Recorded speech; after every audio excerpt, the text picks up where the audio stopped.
Assalamu alaikum everyone. I hope you're all fine there.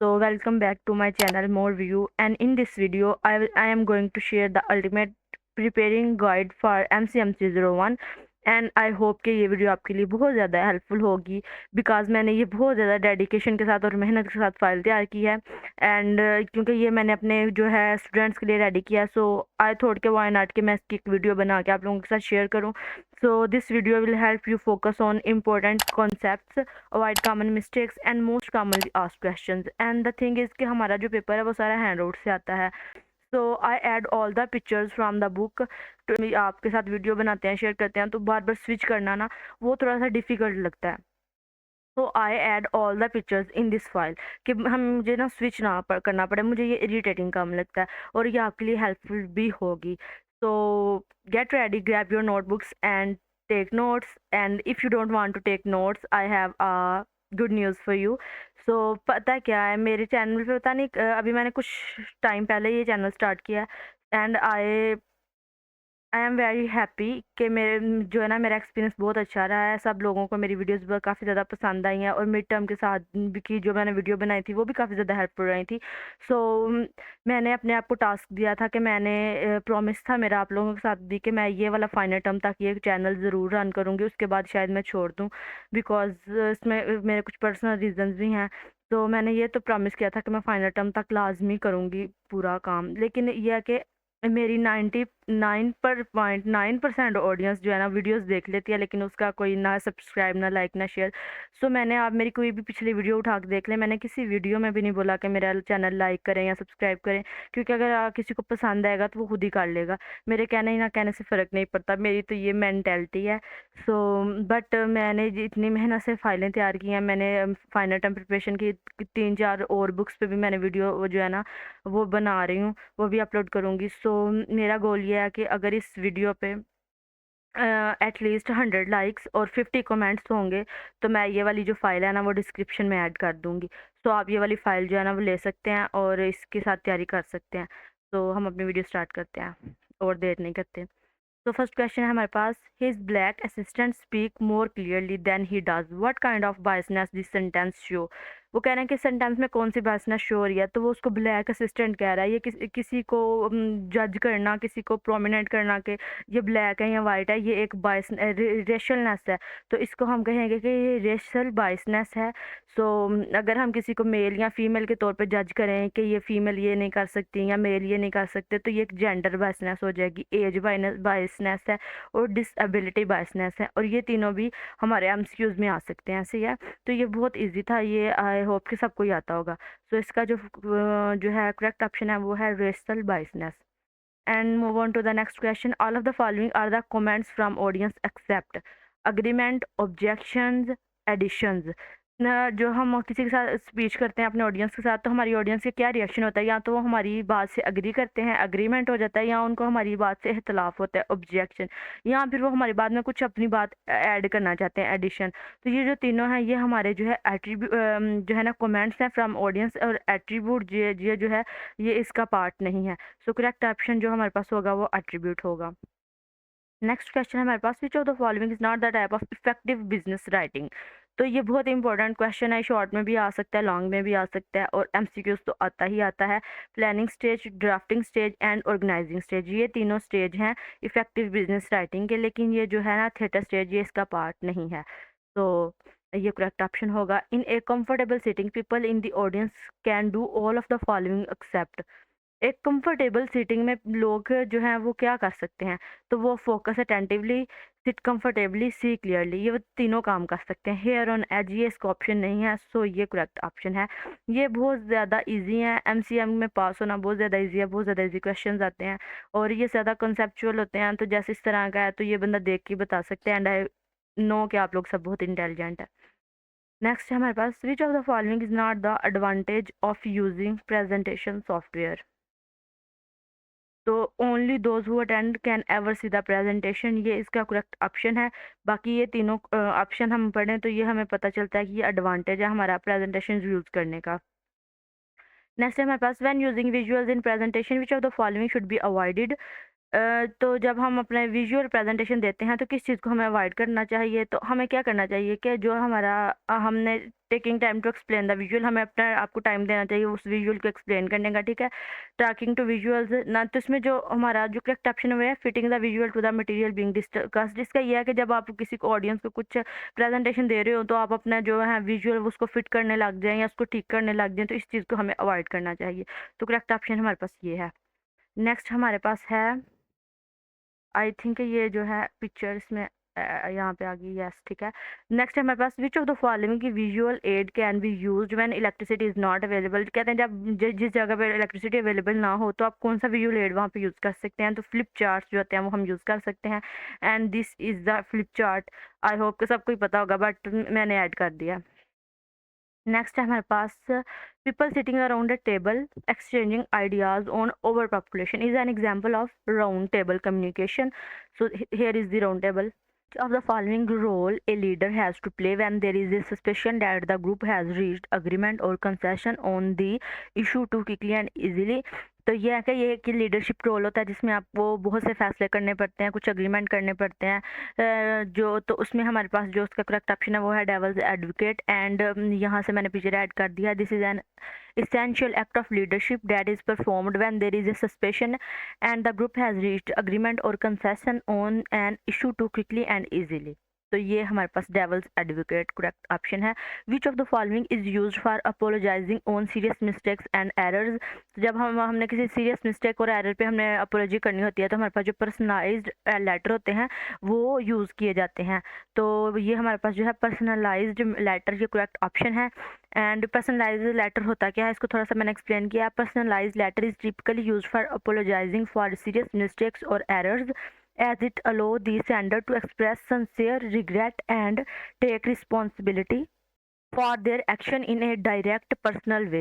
This type of letter convey the seriousness of the situation and the apology। तो आपने याद रखना है कि जब आपने किसी को कोई मिस्टेक आपकी हो गई है, कोई एरर आपसे हो गया है, तो आपने जब अपॉलोजी करनी है तो आपने पर्सनलाइज्ड लेटर लिखना है अगले बंदे को।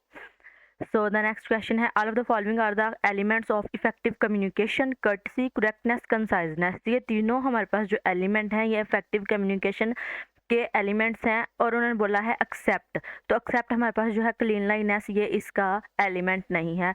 नेक्स्ट है, all of the following are the qualities of conciseness except. Conciseness का क्या है? Stick to the purpose of the message. अब मैं यहाँ पे ये कंसाइजनेस के तीनों ये इसके पार्ट हैं, लेकिन ये नहीं है अवॉइड शॉर्ट इंट्रोडक्शन। तो हम देख लेते हैं कि कंसाइजनेस के एलिमेंट्स हैं क्या। Stick to the purpose of message, delete irrelevant words and rambling sentence, omit information obvious the receiver। तो ये हमारे पास जो कंसाइजनेस के एलिमेंट्स हैं। अवॉइड शॉर्ट इंट्रोडक्शन उन्होंने कहा है एक्सेप्ट, तो ये हमारे पास करेक्ट ऑप्शन है। जैसे कि इफेक्टिव कम्युनिकेशन के एलिमेंट हैं तीनों, तो इस पे भी क्वेश्चन शॉर्ट क्वेश्चन आ सकता है पेपर में। नेक्स्ट है हमारे पास, as applied to business message correctness means all the following except, check phone style. Today morning an accident took place at Wahdat Road. The answer to which W is missing in this statement। तो इसमें जो है वहदत road पे ये बता रहे हैं कि एक्सीडेंट हुआ है, तो हम ये नहीं कह सकते वेयर कि कहाँ पे हुआ, क्योंकि पहले ही बताया हुआ है कि वहदत रोड पे है। देन वाई, क्यों हुआ, तो ये आई थिंक ये एक सवाल नहीं, क्यों हुआ ये वैसे पूछा जा सकता है। व्हेन, कब, कब नहीं है। आई थिंक वो जब कह रहे हैं कि टुडे आज हुआ है, तो हम ये क्यों पूछेंगे कि व्हेन। तो आई थिंक ये वाई जो है ना, ये इसका करेक्ट ऑप्शन है, व्हेन नहीं है। Let me tell your opinion on this question, I am confuse little bit. Next है हमारे पास, all of the following guidelines play a part to make your writing concrete except. तो हमारी जो writing है उसको कंक्रीट बनाने के लिए include as much specific information as possible, use active rather than passive verb, use vivid image building words. तो except जो उन्होंने पूछा है तो यूज पैसिव वर्ब्स, ये करेक्ट ऑप्शन होगा। In the business communication writing process the proof reading stage is proceed by editing. वो कहते हैं कि हमारे पास बिजनेस कम्युनिकेशन राइटिंग में हमारे पास जो प्रूफ रीडिंग स्टेज है वो कब आती है, तो वो आती है वो एडिटिंग के बाद। Begin by listening ideas as they come to you, relate this statement to one of the following option. Brainstorming, ये इसका करेक्ट ऑप्शन है। तो ये जो हमने यहाँ पे प्रूफ रीडिंग पढ़ा है, इसका जो ये है, इन the business communication writing process proofreading come after editing. During editing stage, the focus is on improving the content, structure and clarity of the message, while proofreading involves checking for minor errors such as grammar, punctuation, spelling and formatting issues. वो ये कह रहे हैं कि हमारा जो proof reading stage है वो एडिटिंग स्टेज के बाद आता है, और प्रूफ रीडिंग स्टेज में है क्या इन्वॉल्व होता है, हम चेक करते हैं माइनर एरर्स, ग्रामर की मिस्टेक को, पंक्चुएशंस को, स्पेलिंग्स को एंड फॉर्मेटिंग इश्यूज को। तो ये एक जनरल सीक्वेंस है यहाँ पे दिया गया कि कैसे हमारी जो है बिजनेस कम्युनिकेशन राइटिंग होती है। तो सबसे पहले हमारी राइटिंग होती है, एक ड्राफ्ट बनाया जाता है, ठीक है। तो उसमें ड्राफ्ट दी मैसेज दैट हमारा रिव्यूइंग स्टेज होते हैं, हम उसको रिव्यू करते हैं, देन एडिटिंग होती है, एंड देन लास्ट में हमारे पास जो है ना वो प्रूफ रीडिंग आती है, फाइनल एरर चेकिंग। ये हमारे पास जो है चारों स्टेज है बिजनेस राइटिंग कम्युनिकेशन के। And then which of the following method of the outlining topic involve presenting a general statement first followed by the specific supporting statement. ये वाला बहुत ज़्यादा क्वेश्चन रिपीट होता है। तो जिस स्टेटमेंट में हम जनरल जो है स्टेटमेंट है उसको पहले करते हैं फॉलोड बाय द स्पेसिफिक, और स्पेसिफिक जो स्टेटमेंट होती है उसको बाद में वो बाद में आती है। तो ये हमारे पास डायरेक्ट मेथड होता है। Indirect method is adopting at organizing stage of effective business writing for which of the following purpose: communicating negative news messages। ये हमने अपना मिड में भी पढ़ा था कि जब हमने किसी को नेगेटिव न्यूज़ देनी होती है तो हम इनडायरेक्ट मेथड यूज़ करते हैं। तो ये दोनों इंपॉर्टेंट एमसीक्यूज़ हैं, ये आपने याद रखना है कि जिसमें आप जनरल स्टेटमेंट पहले बताते हो, देन आप स्पेसिफिक इन्फॉर्मेशन बताते हो, तो ये डायरेक्ट मेथड होता है। और जिसमें आपने नेगेटिव न्यूज़ देनी हो उसमें आप इनडायरेक्ट मेथड यूज़ करते हो। देन है हमारे पास all the opening paragraph of an effective business message should have which of the following characteristics. Keep the paragraph fairly short, इसका क्या करेक्टरिस्टिक होना चाहिए कि पैराग्राफ फेयरली शॉर्ट होना चाहिए। An effective writer emphasis on which type of information to show courtesy to the reader. तो अगर आपने जो रीडर को कर्टसी शो करवानी है तो आप किस तरह की इंफॉर्मेशन जो है वो शो कर सकते हैं। तो उसमें हमारे पास जो है नेगेटिव इन्फॉर्मेशन ये तो नहीं हम करेंगे। तो what can not be done, हम आपके लिए क्या नहीं कर सकते, ये भी गलत है। तो हम उनसे कहेंगे व्हाट कैन बी डन, कि आपके लिए क्या किया जा सकता है कर्टसी शो करने के लिए। So which of the following is are central feature of a group. तो interdependence, interaction, mutual influence, ये ऑल ऑफ द गिवन जो ऑप्शंस हैं ये करेक्ट है for the central feature of group. Then हमारे पास आ जाता है which of the following seating is the least comfortable for an audience, especially for presentation that the last longer than 1 hour, convention theater style। ये हमारे पास है जिसमें हमारे पास जो है सीटिंग जो है लीस्ट कंफर्टेबल होती है ज़्यादा देर की प्रेजेंटेशन में। तो मैं जब ये फाइल बना रही थी तो लाइट चली गई थी, जिसकी वजह से ये जो मेरे सारा है ना फाइल थोड़ी सी ख़राब हो गई है। तो इसको मैं आपको दिखाती हूँ, इसलिए मेरी जो पिक्चर्स है ना उसमें थोड़ी सी वो वो वो जो मेरी पिक्चर्स है ना वो आगे पीछे हो गई हैं, इस वजह से कि लाइट चली गई है तो फाइल जो है ना मेरी ख़राब हो गई है, I think so.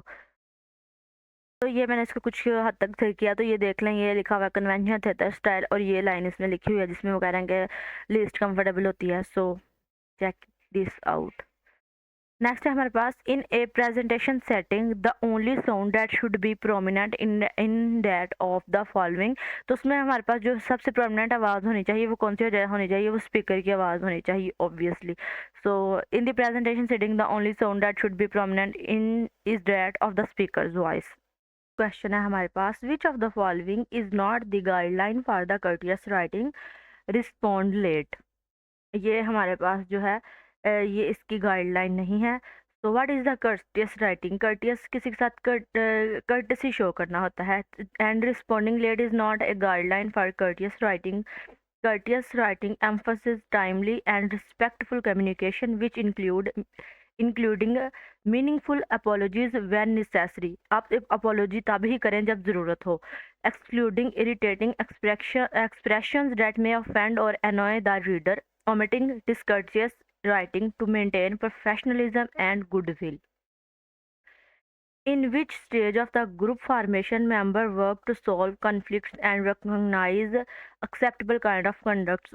Group formation के कौन से स्टेज में जो मेंबर हैं वो वर्क करते हैं टू सॉल्व कन्फ्लिक्ट्स, अपने झगड़ों को सॉल्व करने के लिए? तो वो हमारे पास होता है नॉर्मिंग स्टेज।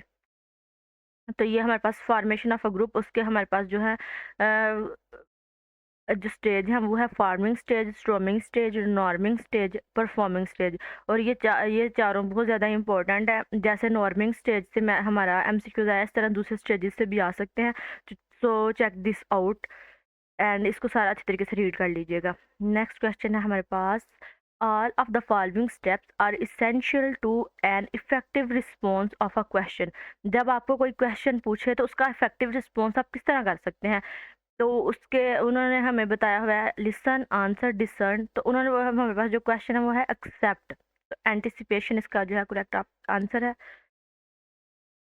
नेक्स्ट है हमारे पास, ये मैंने पिक्चर ऐड की हुई है। The following 4 step are essential to an effective response in the first 2। A presenter is the role of receiver. In the third and fourth, the presenter resumes the sender role. तो इसमें हमारे पास 4 stage कौन से हैं? Listen, discern, affirm, answer. तो ये चारों अपने जहन में रखने हैं और एंटिसिपेशन इसका पार्ट नहीं है। नेक्स्ट क्वेश्चन है हमारे पास, which one of the following is not required to keep conciseness in writing? तो कह रहे हैं वो चीज़ क्या है, वो क्या चीज़ है जो रिक्वायर्ड नहीं है to keep conciseness in writing? तो adding extra and unrelated information. तो ज़ाहिर है जो हमारा हमने कंसाइजनेस का मीनिंग ये होता है कि आप उस चीज़ को शॉर्ट रखें। तो adding extra and unrelated information, तो ये हमारे पास इसको नहीं ऐड करना चाहिए। नेक्स्ट है हमारे पास, all of the following factors bring the element of completeness in a message except. तो using vivid image building word, ये इसका ऑप्शन नहीं है। So here is as you strive for completeness, keep the following guidelines in mind. तो completeness के लिए हमारे पास जो गाइडलाइन है वो है provide all necessary information, answer all questions asked, give something extra when desirable. So ये देखें कंप्लीटनेस में हमारे पास ये 3 गाइडलाइंस हैं। और जो हमारे पास इसमें कहा है कि हमने तमाम क्वेश्चंस के आंसर्स करने हैं, ऑल इन्फॉर्मेशन जो हमने नेसेसरी वो हमने प्रोवाइड करनी है, और something extra when desirable, give something extra. लेकिन जो कंसाइजनेस है उसमें यह है कि आपने उसको पैराग्राफ को फेयरली शॉर्ट रखना है और जो है ना अनरिलेटेड और एक्स्ट्रा इन्फॉर्मेशन ऐड नहीं करनी। सो नेक्स्ट हमारे पास, which of the following is not the essential part of the letter heading?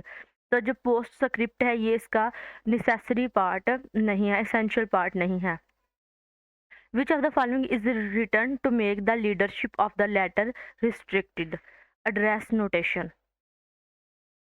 BC is an abbreviation of which of the following? Blind copy. BC किस चीज़ की abbreviation है? Blind copy की। Here is the explanation for other observation. तो ये other observation है जो भी आ सकते हैं। ये हमारे पास है BC है, तो ये है ब्लाइंड कॉपी। ये है BCC, तो ये है ब्लाइंड कार्बन कॉपी। एंड हमारे पास है BPC, ये है ब्लाइंड प्रिंटेड कॉपी। तो इसमें थोड़ी सी ये किस चीज़ों के लिए यूज़ होती है ये भी ऐड है, तो ये भी पढ़ लीजिएगा। All of the following must be incorporated while closing the message in a direct request letter accept. Exaggerate of facts. Which of the following is not a type of direct inquiry letter? तो direct inquiry letter की कौन सी type नहीं है? सो ये है invitation letter. तो हमारे जो लेटर है ना ये लेसन 32 से स्टार्ट हो गए लेसन 39 तक है। तो ये आप खुद देख लें कि कितने ज़्यादा लेसन हमारे ऐड हैं जिसमें सिर्फ लेटर्स के बारे में बताया गया है कि इंक्वायरी लेटर्स कौन से होते हैं, इनविटेशन लेटर्स कौन से हैं, रिक्वेस्ट लेटर्स, क्लेम लेटर्स, इस तरह के सारे। तो मैं आपको जेन्युइनली रिक्वेस्ट करूँगी कि आप जो है ना अपने हैंड आउट से लेक्चर, तो अगर टाइम कम हुआ तो पॉसिबल नहीं होगा, लेकिन जस्ट आप एक दफ़ा ना लेसन 32 से लेकर लेसन 39 तक जो है ना आपने अपने जो है लेटर्स को उनको एक दफ़ा रीड लाजमी करना है। ये आप खुद देखें कितने ज़्यादा लेसन बन रहे हैं, तो इस पेपर में कितना ज़्यादा पार्ट उसमें आएगा। तो मैं यहाँ पे लिख भी देती हूँ कि आप जो है ना इसको आपने करना है।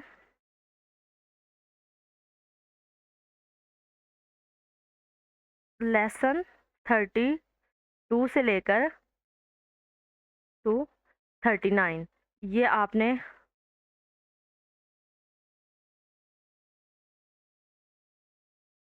लेटर्स ये आपने सारे करने हैं।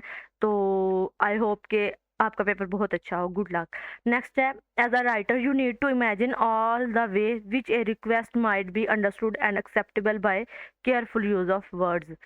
Which of the following part of an indirect inquiry letter can be less specific than direct inquiry letter? तो कह रहे हैं कि which part indirect inquiry letter का कौन सा पार्ट है जो लेस स्पेसिफिक है देन डायरेक्ट इंक्वायरी लेटर के द ओपनिंग। देन है the suggested plan for a letter in which information about a job applicant is requested include all of the following element except. तो वो कह रहे हैं कि एक सजेस्टेड प्लान ऑफ लेटर जिसमें इंफॉर्मेशन होती है अबाउट ए जॉब एप्लीकेंट की जिसमें रिक्वेस्ट होती है कौन सी इंक्लूड ऑल एक्सेप्ट तो an opening that mention the name of a person who has given the readers name as a reference, a list of question that you would like to have answer, a rude and inappropriate closing। तो ये गलत बात है, हमें rude and inappropriate closing नहीं देनी। सो ये इसका करेक्ट ऑप्शन बनेगा। order letter are usually written when order bank are not available। so order bank are not available ये इसका करेक्ट ऑप्शन है। then है think of an invitation card of some wedding ceremony you have last seen, which of the following type of information will have appropriately come under the heading of RSPV।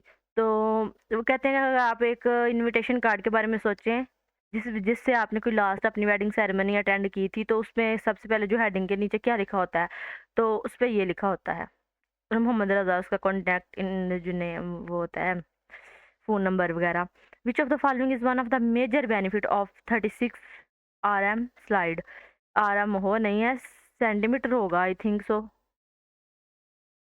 तो इसमें हमारे पास the slide can be easily duplicated लिखा हुआ है, लिखा नहीं हुआ, आई मीन पिक्चर लगाई हुई है। One of the main advantage of slide project is that slide can be easily duplicated. Then हमारे पास all of the following steps are found in planning stage of business writing except proofreading. तो ये हमारे पास जो proof reading है वो तो लास्ट पे आता है ना, तो इसमें हमारी प्लानिंग स्टेज तो सबसे पहली स्टेज होती है और उसमें हम उसके कौन कौन से एलिमेंट होते हैं ये नीचे मेंशन है, तो इसको रीड लाजमी कीजिएगा। नेक्स्ट है हमारे पास when using visuals in a presentation which of the following should be avoided. तो इसमें है हमारे पास ये वाला है करेक्ट ऑप्शन इसका, ये इसका करेक्ट ऑप्शन नहीं है। तो लास्ट वाला जो है ये इसका करेक्ट ऑप्शन है। नेक्स्ट है हमारे पास ये पिक्चर मैंने ऐड किया है, लेकिन आई थिंक सो कि इसका जो है ना ये पिक्चर्स आगे पीछे हो गई हुई हैं, सो इसको मैं बाद में ठीक करूँगी क्योंकि ये मैंने आपको फाइल डिस्क्रिप्शन में भी तो देनी है ना, तो आपके लिए हेल्पफुल होगी। In written communication use of active verbs help make sentence more concise empathic specific. All of the given option are the correct option। visual aids perform which of the following functions। तो visual aid क्या function perform करते हैं, function जो emphasizing important in points, illustrating how things work, illustrating how things related to one another। all of the following options correct हैं। Visual aids बहुत ज़्यादा important topic था हमारे मिड टर्म में भी, तो ये अभी भी है इसका कुछ ना कुछ, लेकिन इतना ज़्यादा नहीं है।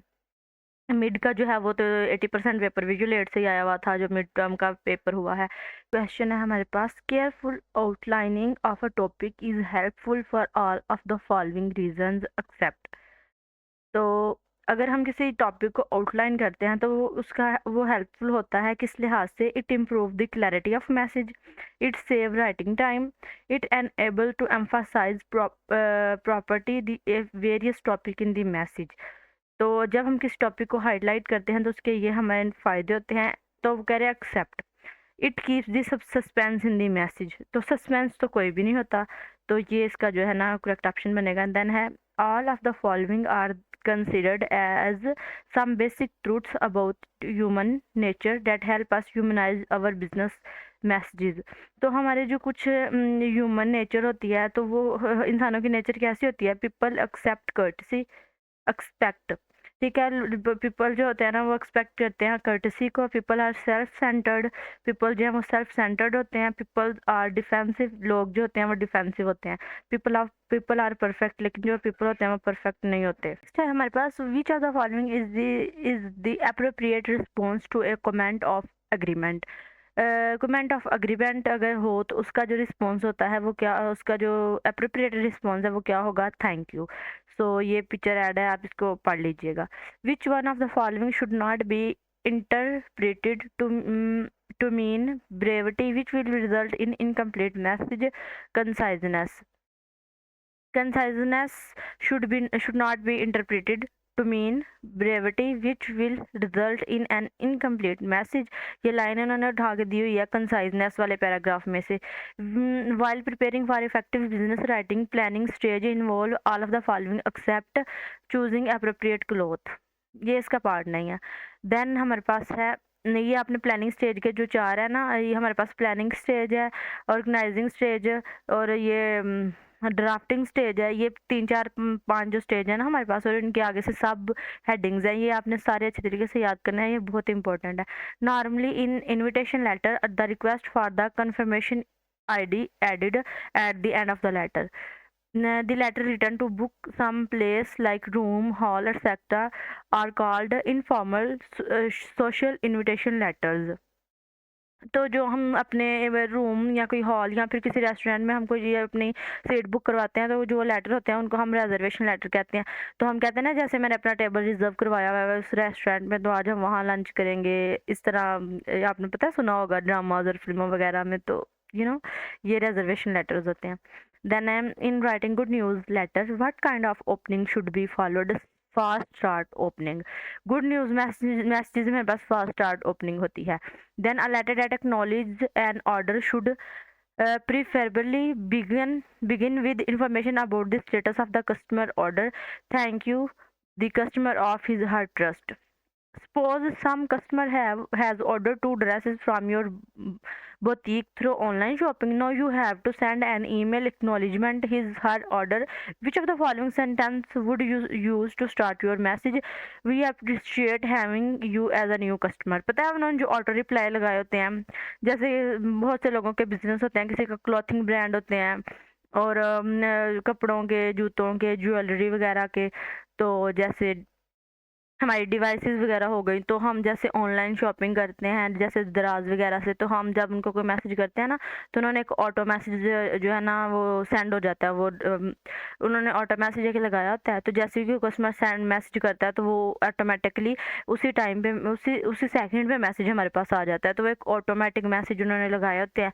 तो वो जब भी कोई ऑर्डर प्लेस करेगा तो उन्होंने एक मैसेज सेट कर दिया होता है, तो जब भी कोई ऑर्डर प्लेस करेगा तो वो मैसेज उनकी तरफ चला जाएगा, we appreciate having you as a new customer. तो ये हमारे पास जो उनका ना स्टार्ट मैसेज होगा। It's not what you say but how you say it is। in the statement how indicate toward the tone of the message। वो कह रहे हैं it is not what you say, ये नहीं कि आप क्या कहते हो, but how you say it। बात ये नहीं है कि आपने क्या कहा है, बात ये है कि आपने कैसे कहा है। तो इसमें जो how है ना, वो कह रहे हैं किस चीज़ को रिप्रेजेंट कर रहा है, तो ये एक टोन ऑफ द मैसेज है। टोन होती है बंदे की। एक सिंपल लफ्ज़ होता है तो उसको आप कई तरीक़ों से बोल सकते हैं। एक लाइन होती है सिंपल, तो आप उसको प्यार से बोल सकते हैं, गुस्से से बोल सकते हैं, तो वो एक टोन होती है मैसेज की। तो ये हो गया tone of the message. While writing a disappointing news letter the tone of the message should convey all of the following except. तो ये हमारे पास है malice. To say a clear no or writing a straight refusal in a disappointing newsletter, all of the following technique is useful except use a non-courteous tone। In a well-written disappointing newsletter, all of the following points are important except offering an apology for decision। What people ask you for information and you can't honor the request, you may answer with both direct and indirect approach। The letter of decline must be courteous। Which of the following is the best approach for refusing a claim? Indirect method। With the use of which of the following we reason from specific evidence to specific evidence analogy।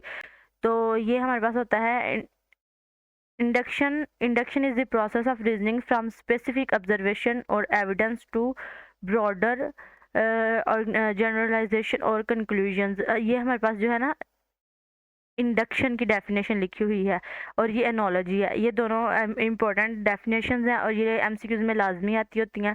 तो इसमें यह है कि we reason from specific evidence to specific evidence. ये जो ये line है ना, specific evidence to specific evidence, ये एनोलॉजी की है। एनोलॉजी की और इंडक्शन की जो है ना वो हमारे पास है स्पेसिफिक टू जनरलाइजेशन। तो ये इसकी ये दोनों डेफिनेशंस आती होती हैं। All of the following factors are important to achieve balance between logical appeals and emotional appeal. तो ये हमारे पास है लैक ऑफ कॉन्फिडेंस। ये एक्सेप्ट उन्होंने पूछा हुआ है। एक्शन ये वो कह रहे हैं कि क्या फैक्टर इंपॉर्टेंट होते हैं बैलेंस अचीव करने के लिए बिटवीन लॉजिकल अपील और इमोशनल अपील। इमोशनल और लॉजिकल अपील में बैलेंस अचीव करने के लिए कौन से फैक्टर ज़रूरी होते हैं। तो ये वाले फैक्टर ज़रूरी होते हैं। Action you wish to motivate your leader, expectation, degree of resistance you must overcome. लेकिन इसमें कह रहे हैं कि एक्सेप्ट, तो वो हमारे पास है lack of confidence. Which of the following is more persuasive, let get immediate approval on this. Which one of the following should not be interpreted to mean brevity, which will result in an incomplete message? Conciseness, ये पहले भी repeat हुआ है।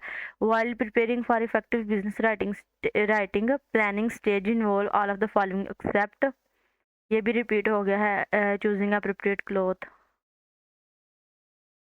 all of the following guidelines play an important part to make your writing concrete except use passive verbs। ये मैं picture add है। Which of the following method of outlining speech is generally preferred for negative message. तो indirect जो होते हैं method वो appropriate होता है नेगेटिव न्यूज़ मैसेजेस के लिए। Which one of the following seating is the most common for proactive presentation delivered to large audience.